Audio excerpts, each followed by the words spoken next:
Hello குட்டீஸ், நாம இன்னைக்கு ஒரு டால்பின் பத்தின கதையை தான் பார்க்க போறோம். ஆரம்பிக்கலாமா? ஒரு காலத்துல ஒரு அழகான கடல் இருந்தது. அங்கே விளையாட்டு ஆர்வமுள்ள டால்பின் இருந்தது. அதன் பெயர் லீலா. லீலா கடல் அலைகளில் நீச்சல் அடிப்பதை அதிகம் விரும்பும். கடல் நீரிலிருந்து மேலே காற்றில் குதித்து விளையாடும். கடலில் உள்ள எல்லா பகுதிகளையும் தேடிச் சென்று ஆராய்ந்து பார்க்கும். அவள் மற்றவர்களிடம் நட்பும் பாசமும் கொண்டவள். மற்ற கடல் உயிரினங்களுக்கு தேவைப்படும் போது உதவி செய்யும்.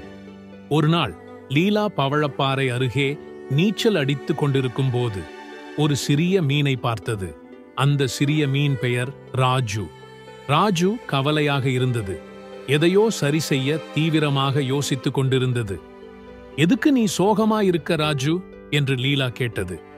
ராஜு பெருமூச்சு விட்டு கூறியது, சிறிய மீன்களை சாப்பிடும் சுறா மீன்கள் ஆழ்கடலில் நிறைய இருக்கிறது என்று நான் கேள்விப்பட்டேன். நான் அதை கடந்து மறுபக்கம் செல்ல வேண்டும். ஆனால் அங்கே நீந்தி சென்றால் எனக்கு ஏதாவது ஆகிவிடுமோ என்று பயமாக இருக்கிறது. லீலா சில நொடிகள் யோசித்து பார்த்து கூறியது, சில சமயங்களில் ஒரு விஷயம் பார்ப்பதற்கு பயமுறுத்துவது போல் தெரியும். ஆனால் அதை செய்து முடித்த பின்னர் அதன் மேல் பயம் இருக்காது. நமக்கு நம்மேல் தன்னம்பிக்கையும் தைரியமும் வரும். நான் உன்னுடன் நீந்தி வருகிறேன். நாம் சேர்ந்து அந்த சுறா மீன்களை எதிர்கொள்வோம் என்று லீலா கூறியது. முதலில் ராஜு தயங்கியது. அங்கே சென்று மாட்டிக்கொண்டால் நம்மால் திரும்பி வர முடியாது. லீலா சிரித்துக் கொண்டே கூறியது, நான் உனக்கு சத்தியம் செய்கிறேன், நீ பாதுகாப்பாக அங்கே இருப்பாய். நீ உன்னை பற்றி நினைப்பதை விட நீ மிகவும் வலிமையானவன் ராஜு. நான் உன்னுடன் கடைசி வரைக்கும் இருக்கிறேன். லீலாவின் ஊக்கம் கொடுக்கும் வார்த்தைகளால் ராஜு ஒரு முயற்சி செய்து பார்க்கலாம் என்று முடிவு செய்தது.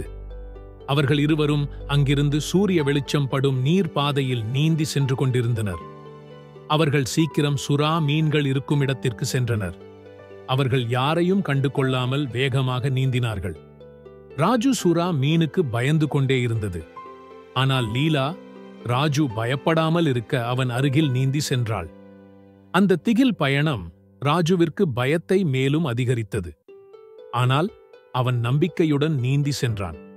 கடைசியில் இருவரும் ஒன்றாக அந்த இடத்தை கடந்து சென்றனர். அந்த பயங்கரமான இடத்தை கடந்து சென்ற பிறகு ராஜு ஒரு அழகான இடத்தை பார்த்தது. அது மிகவும் அற்புதமாக இருந்தது. பயப்படுவதற்கு பதிலாக அவன் மனது உற்சாகமாக மாறியது. ஒவ்வொரு அலைகளும் அவனுக்கு அதிக தைரியம் கொடுத்தது. அவன் லீலாவுடன் சேர்ந்து வேகமாக நீந்தி சென்றது. அந்த சுறா மீன்கள் அவன் கற்பனை செய்தது போல் பயமாக இல்லை. அதை புரிந்து கொள்வதற்குள் அவர்கள் மறுபக்கம் கடலுக்கு பாதுகாப்பாக சென்றனர். பாத்தியா, இத நீ பண்ணிட்ட, லீலா அசட்டு சிரிப்புடன் கூறியது. நீ உன்னை பற்றி நினைப்பதை விட நீ தைரியமானவன். ராஜு சந்தோஷப்பட்டது. எனக்கு உதவி செய்ததுக்கு ரொம்ப நன்றி. நான் முயற்சி செய்யறதுக்கு முன்னாடி வரைக்கும் நான் தைரியமானவன் என்று எனக்கே தெரியாது. கதையின் நீதி என்னவென்றால், சில சமயங்களில் ஒரு விஷயம் பார்ப்பதற்கு பயமுறுத்துவது போல் தெரியும். ஆனால் அதை செய்து முடித்த பின்னர் அதன் மேல் பயம் இருக்காது.